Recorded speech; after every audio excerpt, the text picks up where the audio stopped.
اسكت انت العالم لا يسمعونا اسكت. شلون الوجتني؟ انت جيت وقلت لها حتطلع، انت جيت وقلت لها حتطلع. شغله محيرتنا اريد اقول لكم بيها. اريد انتقم من شعواط ابن مشعواط. هذا الفقير خطيه. لك بابا انتم تقولون عليه فقير، باكر عقبه من يكبر راح ينتقم من يمنه ويرجع البستان اله.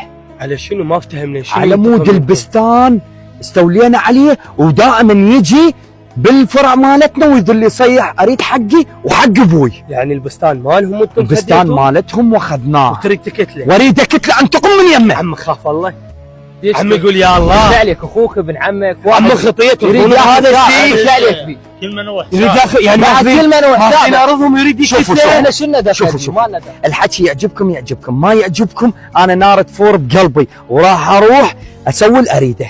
عمي عوف السالفه، عمي والله يدخلك النار. اقول لك سلوم اخوي.